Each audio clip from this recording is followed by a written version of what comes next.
ٹھیک ہے نا. عشر اشرا یعنی 10%. یہ 2.5% مال پہ اور 10% عشر پہ. اب آتے ہیں اہل تشیع. ان کے مکتبہ فکر میں زکوٰۃ صرف ٹھہری ہوئی چیز پر ہے. ٹھہری ہوئی چیز پر ہے یعنی سونے پر ہے, جامد چیز کے اوپر, سونے کے اوپر ہے, زیورات پہ نہیں ہے. آپ کے پاس سونا ہے, اس کے اوپر 7% زکوٰۃ آپ نکالیں گے. آپ کے پاس مال مویشی ہیں, ٹھیک ہے, ان کے اوپر آپ 10%, یا آپ زراعت کا کاروبار, زراعت اور مال مویشی کا کاروبار, وہ زراعت میں آتا ہے, ایگریکلچر میں آتا ہے, آپ نے آپ عشر کا نظام. اب ہے خمس. خمس یعنی 5 کو کہتے ہیں. اپنے مال کا, آمدنی کا نہیں, مال کا 5واں حصہ 20%, صحیح, اس کو بھی ڈیوائیڈ کر دیا گیا. 10% کہا گیا ان لوگوں کے لیے ہے جو رسول کی آل اور اولاد ہیں, جن پر صدقہ واجب نہیں ہے. صحیح, چونکہ زکوٰۃ میں تو پھر صدقہ بھی آ جاتا ہے نا, صدقہ بھی آ جائے گا. ٹھیک ہے, لیکن آپ انہیں زکوٰۃ نہیں دے سکتے, آپ انہیں صدقہ نہیں دے سکتے. جو رسول کی اولاد ہیں, جنہیں ہم سادات کہتے ہیں, صحیح, ٹھیک ہے, ان کی عزت نفس کو قائم رکھنے کے لیے, ٹھیک ہے, ان کی سفید پوشی کا بھرم رکھنے کے لیے, اس لیے 2 حصے کر دیے گئے. ایک کا نام حق امام رکھا گیا, یعنی امامت چلی نا, رسالت ماں کے گھر سے, بی بی فاطمہ الزہرا کے گھر سے. یاد رہے کہ اولاد سادات وہی ہیں جو بی بی فاطمہ الزہرا سے حضرت علی کرم اللہ وجہہ کی اولادیں, جو حضرت علی کرم اللہ وجہہ کی دوسری ازدواج ہیں, ان سے جو اولاد ہے وہ یا علوی ہیں یا اوان ہیں, وہ سادات نہیں ہیں. سادات صرف وہی ہیں جن کی نسل بی بی فاطمہ الزہرا سے چلی, ٹھیک ہے. ان سادات پر صدقہ, زکوٰۃ سب حرام ہے, ان کو نہیں دیا جا سکتا. یہ ان کی پاکیزگی نسب کی وجہ سے کہا گیا, ٹھیک ہے. تو اب کیا کریں؟ 10% کہا ہے صرف دینے کے لیے.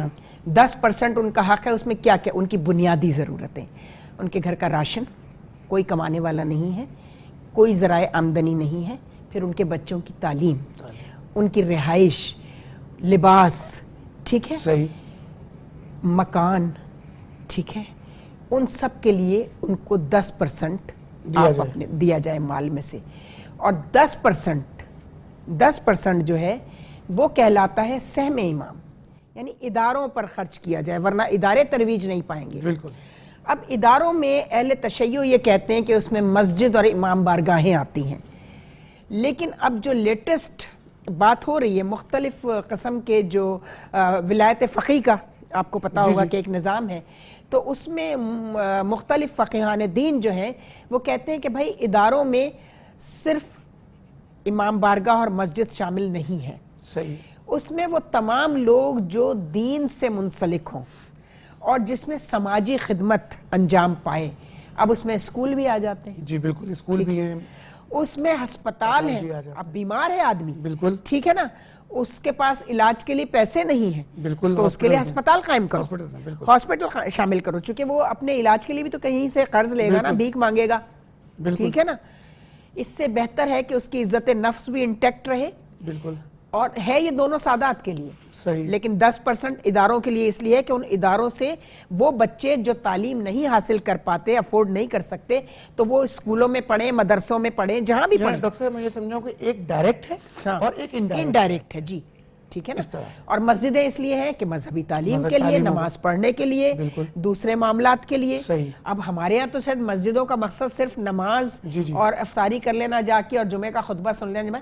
اس زمانے میں تو مسجد اسمبلی ہوتی تھی, مسجد نبوی ہی پارلیمنٹ تھی, فیصلے مسجد میں بیٹھ کر ہوتے تھے, گھروں میں بیٹھ کے نہیں ہوتے تھے, ٹھیک ہے نا. جو لوگوں کے امور طے کرنے ہوتے تھے, ریاست کے امور جو ہے نا, وہ مسجد میں طے ہوتے تھے. مسجد واز اے پارلیمنٹ. تو اس لیے مسجد اور امام بارگاہیں جو ہیں ان کے مقاصد بالکل مختلف تھے. وہ ایک بہت عرصہ گزرنے کے بعد 63 برس بعد واقعہ کربلا ہوتا ہے, اور اس کے بعد سے یہ امام بارگاہوں کا سلسلہ جب عزاداری قائم ہوئی ہے, اس کے لیے رکھا گیا کہ یہاں صرف مجالس ہوگی. لیکن اب اس کے مقاصد بھی پھیل گئے. اب امام بارگاہوں کے ساتھ مدرسے بھی قائم ہو گئے دینی تعلیم کے لیے, لیکن وہ دنیا کی تعلیم ہے، ڈاکٹر بننا ہے، وکیل بننا ہے، انجینئر بننا ہے، چارٹرڈ اکاؤنٹنٹ، وہ کہاں حاصل کریں؟ اس کے لیے بھی تو ایک بچے میں ایک ٹیلنٹ ہے، وہ ایجادات کر سکتا ہے، سائنس کا وہ بلب بنا سکتا ہے، اس کے لیے اس کو سائنس کی تعلیم بھی حاصل کرنی ہے اور ٹیکنالوجی کے لیے باہر بھی جانا ہے اگر یہاں وہ ٹیکنالوجی اویلیبل نہیں ہے، تو اس کے لیے بھی یہ سہم امام کو ان اداروں پہ لگایا جائے، ٹیکنیکل ایجوکیشن پہ، سائنس کی تعلیمات پہ، جہاں سے بچے ٹیلنٹ تو ہے، پیسہ نہیں ہے تعلیم حاصل کرنے کے لیے۔ ناظرین کرام، ڈاکٹر صاحبہ اس وقت ہمیں یہ جو زکوٰۃ کا نظام تھا، اور خاص طور پہ آپ نے بہت زیادہ گہرائی میں اہل تشیع کے حوالے سے بتایا کہ وہ خمس کا مصرف کیا ہے اور کس طریقے سے 2.5% زکوٰۃ اہل سنت ادا کرتے ہیں، اور وہ زکوٰۃ کس طرح اہل تشیع کے یہاں کس طرح سے ہوتا ہے۔ اس طرح اور بھی مکاتب فکر کے اندر اور بھی اس طرح کے معاملات ہیں، تو ڈاکٹر صاحب نے اس کے حوالے سے بہت ایک سیر حاصل گفتگو کی اور ہمیں یہ سمجھانے کی کوشش کی کہ دیکھیں یہ تو وہ ہے جو حکم خداوندی ہے، جو اللہ تعالیٰ کی طرف سے یہ حکم ہمیں آیا ہوا ہے۔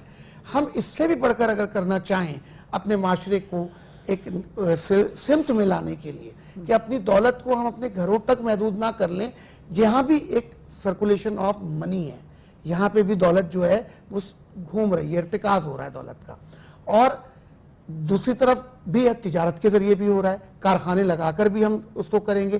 دیکھیں اتنا واضح نظام جو سرکار دو عالم صلی اللہ علیہ وسلم نے دیا کہ بازاروں کو اپنے شہروں کے درمیان قائم کرو اور اپنی صنعتوں کو شہروں کے باہر قائم کرو، تو یہ سارا نظام کہاں سے آ رہا ہے؟ یہ اسلام سے آ رہا ہے۔ تو ناظرین کرام، اب اختتام کی طرف ہم بڑھ رہے ہیں، اور جو نور سحر ہماری سحری ٹرانسمیشن ہے، اس کے اس علم و آگاہی کی منازل کو طے کرتے ہوئے ہم قرآن اور معاشی نظام کی طرف ہیں۔ آپ کا فیڈ بیک جس طرح آ رہا ہے اس کے لیے آپ کا شکریہ بھی ادا کر رہے ہیں، اور آپ سے کہہ رہے ہیں کہ مزید فیڈ بیک ہمیں دیجئے۔ مجھے اور ڈاکٹر نسیم صاحبہ کو اجازت دیجئے، پھر ملتے ہیں اگلے سیگمنٹ میں۔ السلام علیکم۔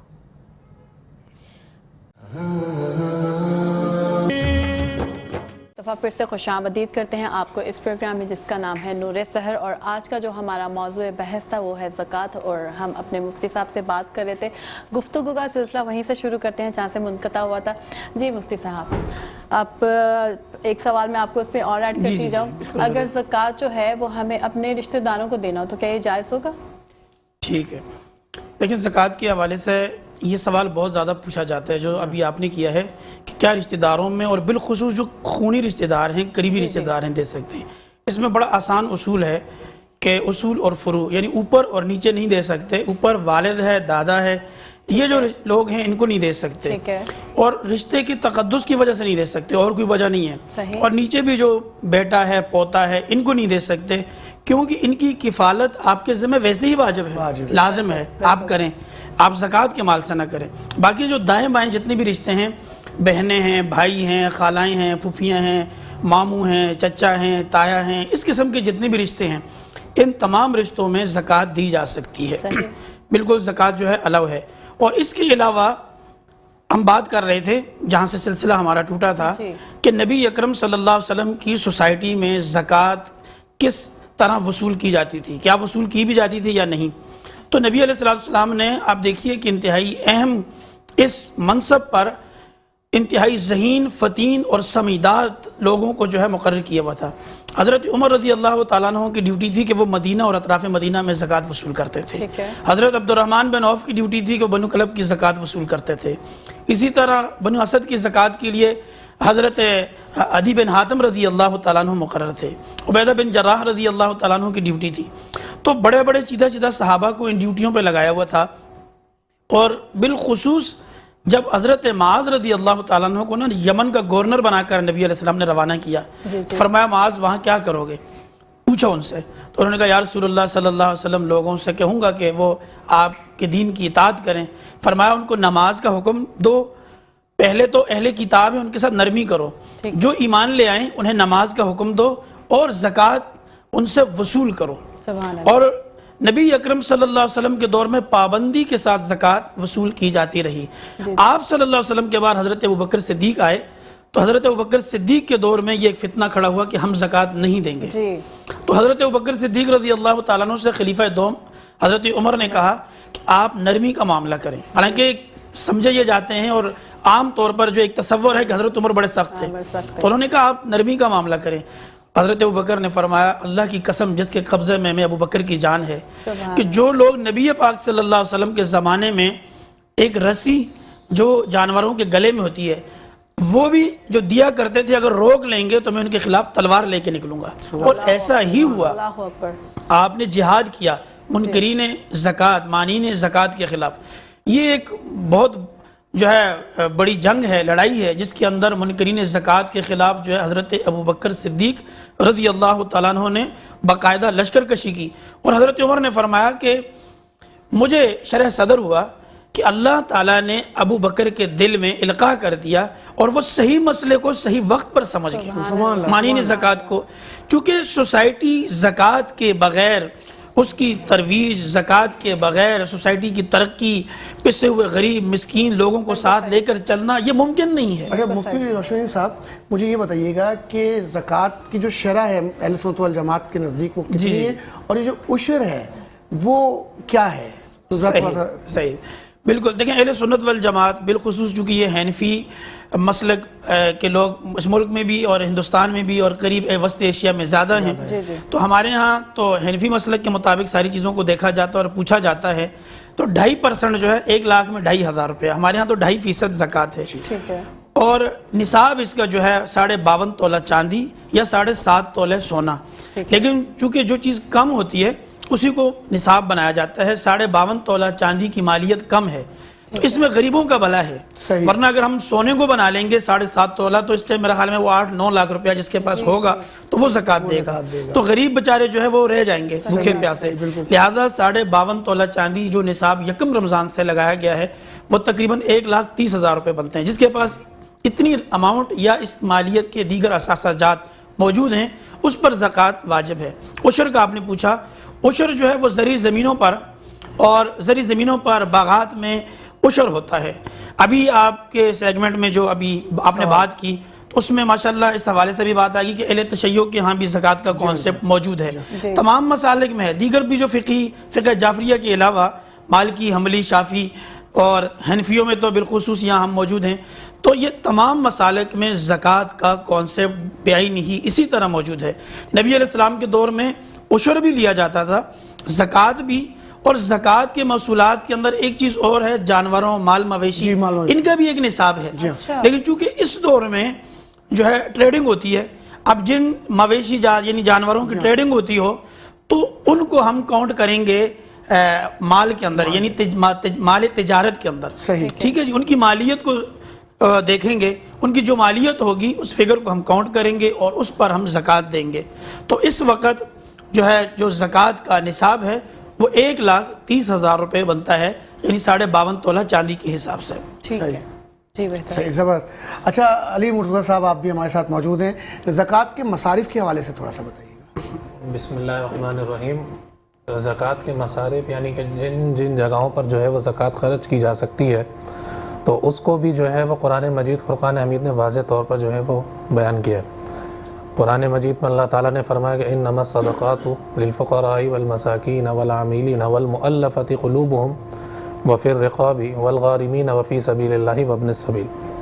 تو زکوٰۃ جو ہے وہ 8 قسم کے لوگ ہیں جن کو قرآن مجید فرقان حمید نے بالکل واضح طور پر فرمایا گیا ہے کہ ان میں فقراء ہیں، مساکین ہیں اور عاملین زکوٰۃ، یعنی کہ زکوٰۃ کے دفاتر کے وہ افسران جو کہ زکوٰۃ جمع کرنے پر مامور ہوں.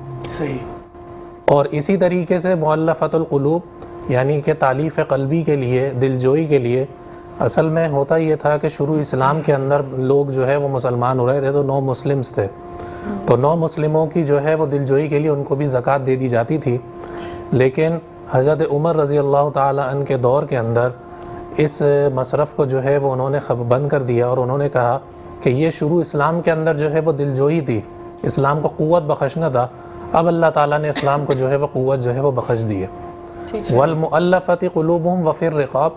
تو پہلے غلام ہوا کرتے تھے، آج کل اچھا نوکروں کے آج کل کے اور غلاموں میں بڑا واضح کانسیپٹ ہے. وہ تو غلام کی جو ڈیفینیشن یہ تھی کہ بالکل وہ اپنے آقا کے بل وہ کہنا میں رحم و کرم پر ہوتا تھا. صحیح. تو اگر کوئی غلام یہ چاہتا تھا کہ میں جو ہوں اپنے آقا سے معاہدہ کر لوں اور معاہدہ کرنے کے بعد یہ بولوں کہ میں آپ کو کچھ رقم دے دیتا ہوں آپ مجھے جو ہے وہ رقم لے کے آزاد کر دیجئے. تو اگر کوئی اس کو زکوٰۃ دینا چاہے تو وہ بھی دے سکتا تھا. چونکہ آج کل کے دور کے اندر غلام جو ہے وہ چونکہ ایک جنیوا کنونشن ہوا تھا, اس کے تحت جو ہے وہ غلامی کے جو سلسلے کو جو ہے 100 سال پہلے 150 سال پہلے اس چیز کو ختم کر دی. والغارمین وفی سبیل اللہ. اچھا غارمین کہتے ہیں قرض دار کو. اچھا قرض دار بھی کیسا؟ آج کل تو کوئی بھی کہہ دے گا کہ جی میرے پہ قرضہ ہے 1 لاکھ 2 لاکھ 4 لاکھ, تو نہیں.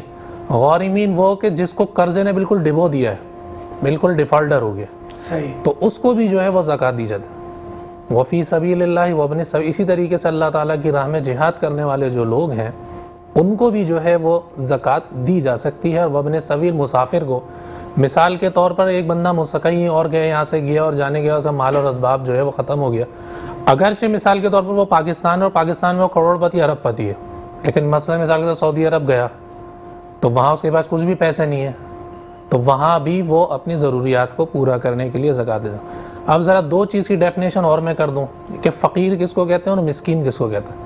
اچھا فقیر جو ہے وہ اس کو کہا جاتا ہے کہ جس کے پاس صرف ضرورت کے بقدر سامان ہو, ٹھیک ہے, لیکن نصاب کے بقدر نہ پہنچتا ہو, یعنی کہ 7.5 تولے سونا اور 52 تولے چاندی کے بقدر, بس ضروریات جو ہے وہ پوری ہو جاتی ہیں. صحیح. اور دوسرا ہے کہ مسکین کی ڈیفینیشن کیا ہے؟ مسکین کی ڈیفینیشن ہے جو بیچارہ بالکل روڈ پر آیا ہوا ہے. صحیح. تو ان تمام کے تمام لوگوں کو جو ہے وہ زکوٰۃ دی جا سکتی ہے. 6 جو ہے وہ مصرف اس وقت جو ہے وہ موجود ہیں, جن میں سے مؤلفۃ القلوب جو ہے وہ منسوخ ہو چکا ہے. رقاب جو ہے وہ موجود نہیں ہے. رقاب کی جو ہے وہ ایک صورت کو جو ہے, رقاب یعنی کہ غلامی کی ایک صورت کو جو ہے وہ فقہاء کرام نے آج کے دور کے اندر, دور جدید کے اندر جو ہے وہ بیان کیا گیا ہے کہ شاہد صاحب میں آپ سے یہ پوچھنا چاہوں گا کہ یہ جو ہماری نور سحر سحری نشریات چل رہی ہے اس حوالے سے, اور آپ کے اپنے ایونٹ مینجمنٹ جو کمپنی ہے اس کی نظر سے آپ اس نشریات کو کیسا دیکھ رہے ہیں اور کیا ویورشپس آپ کو نظر آ رہی ہیں؟ جی میں نے جس طرح دیکھا پروگرام پہلے بھی دیکھے اور ابھی بھی دیکھا, بہت زبردست مائک لے لیجیے پلیز. پروگرام چل رہا ہے ماشاءاللہ سے. پراپر جو ہے وہ ساری چیزیں الائن ہیں, اس میں نعت بھی ہے اور ٹاپکس ڈسکشن بھی ہو رہی ہیں. تو یہ اسی طرح چلتی رہے اور لوگ کو ماشاءاللہ سے دیکھ بھی رہے ہیں, بہت اچھے, کی جو ریٹنگ ہے وہ بھی بہت اچھی ہے. شکریہ ادا جی بہت شکریہ آپ کا, آپ نے بہت ہی مفصل جواب دیا ہے. جی ناظرین, اس وقت ہمارے پروگرام میں جو ہے چھوٹی سی بریک کا وقت ہے, ہمارے ساتھ رہیے گا, کہیں مت جائے گا. ملتے ہیں بریک کے بعد.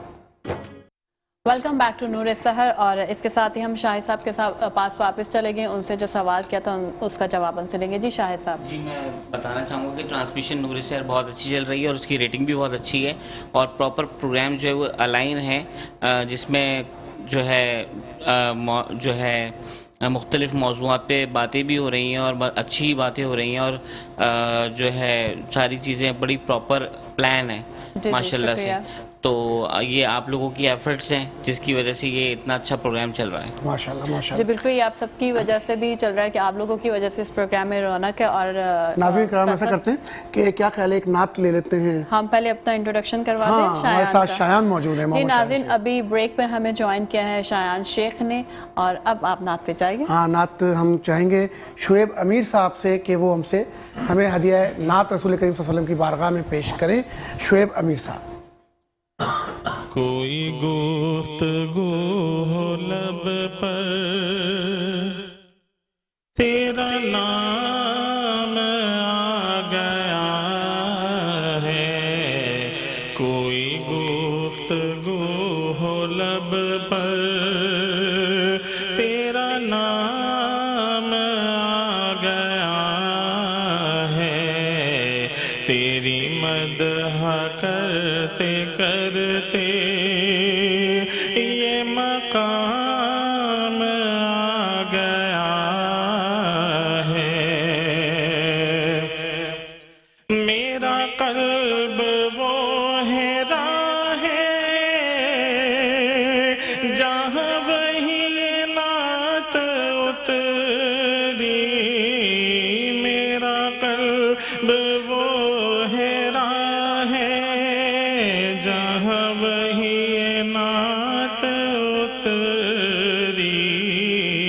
یہ صحیفہ محبت میرے نام آ گیا ہے.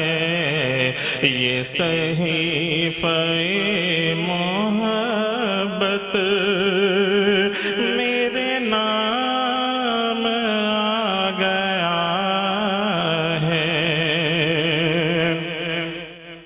دو جہاں کی نعمتوں سے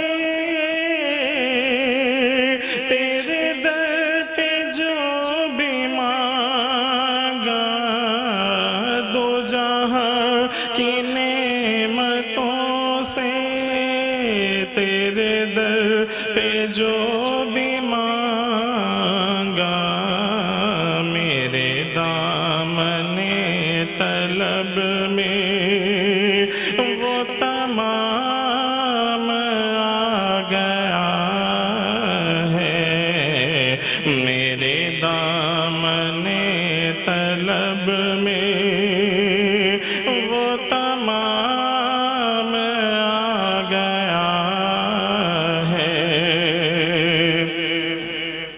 جو سخی ہیں دنیا بھر کے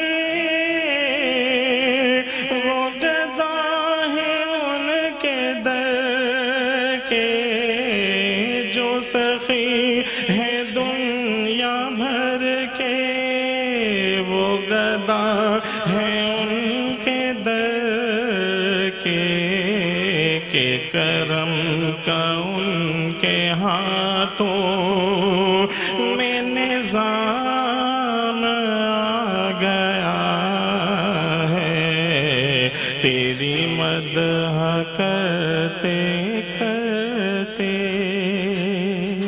اور اس کے ساتھ ہی ہم شایان کے پاس چلتے ہیں۔ شایان، آج آپ ہمیں زکوٰۃ پر ہی بیان دے رہے ہیں، کوئی اور ٹاپک ہے آپ کا؟ بسم اللہ الرحمن الرحیم۔ آج کیونکہ گفتگو علامہ صاحب زکوٰۃ پہ اوپر چل رہی ہے تو میں تھوڑا ٹاپک کو چینج کروں گا، اور آج ٹاپک ہے ظاہر اور باطن کے حوالے سے۔ جی بہتر ہے۔ اللہ رب العزت نے قرآن مجید فرقان حمید میں ارشاد فرمایا، ان اللہ یعلم ما یسرون وما یعلنون، کہ بے شک اللہ رب العزت جانتا ہے، جس کا مفہوم یہ ہے کہ جو کچھ تم چھپاتے ہو اور جو کچھ تم ظاہر کرتے ہو۔ بات یہ ہے کہ جو مسلمان ہوتا ہے، ہم مسلمانوں کا دوسرے مسلمان سے دو طرح کا تعلق ہوتا ہے، ایک تو ظاہری طور پر اور ایک باطنی طور پر۔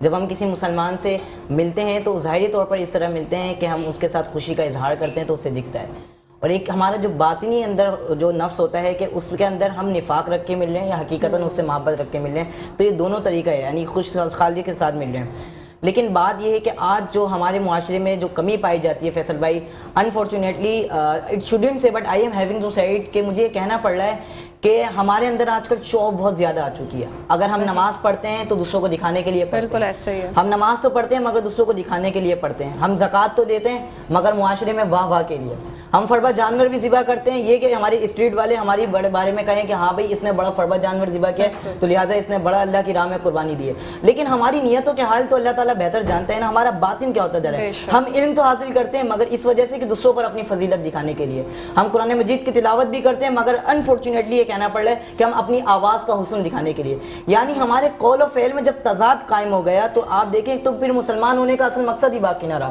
اور پھر میں یہ سمجھتا ہوں کہ علامہ اقبال نے جو وہ شعر کہا کہ خرد نے کہہ بھی دیا لا الہ الا اللہ تو کیا حاصل، دل و نگاہ مسلمان نہیں تو کیا، یعنی دل و نگاہ سے مراد ادھر علامہ اقبال نے کہا دل و نگاہ مسلمان ہی تو کچھ نہیں، دل و نگاہ سے مقصود ہی مسلمان کا ظاہر و باطن ہے۔ آپ اگر یہ سوچیں کہ ہمارے جو اسلاف تھے وہ کامیاب کیوں تھے، وائی دے ور سکسیسفل، اس کی وجہ یہ ملتی ہے کہ وہ ان کا ظاہر اور باطن ایک تھا، وہ جو کہتے تھے وہی کرتے تھے، ان کے قول و فعل میں تضاد نہیں تھا، مگر آج ہمارے قول و فعل میں تضاد آ گیا ہے۔ تو آج میں یہ پیغام دوں گا کہ ضرورت اس عمل کی ہے، ہمارے ناظرین کو بھی اس چیز کو سمجھنا چاہیے کہ we have to change our self. جب ہم سب مل کر اپنے سیلف کو چینج کریں گے اور اپنے ظاہر اور باطن کو ایک رکھیں گے، اور جب تضاد ختم ہوگا، آپ دیکھیں نا کہ ان کا قول و فعل ایک تھا تو بھی قرآن نے گواہی بھی دی رضی اللہ عنہ ورضوا عنہ، اللہ ان سے راضی ہے وہ اللہ سے راضی ہے، یعنی کتنی بڑی وٹنس مل رہی ہے، یہ کتنی بڑی گواہی مل رہی ہے۔ تو ہمیں چاہیے کہ اس چیز کو سمجھیں اور اپنے آپ کو چینج کریں، اپنے ظاہر اور باطن کو ایک رکھیں، اللہ رب العزت پھر ہمیں بھی کامیابی عطا فرمائے گا، اور پھر آپ دیکھیں گے انشاءاللہ جب ہمارا ظاہر اور باطن ایک ہوگا تو پاکستان کے مسلمان ایک بار پھر اپنا خواہ عروج واپس حاصل کریں گے۔ اللہ رب العزت سے دعا ہے کہ ہمارے ظاہر اور باطن کو ایک فرمائے۔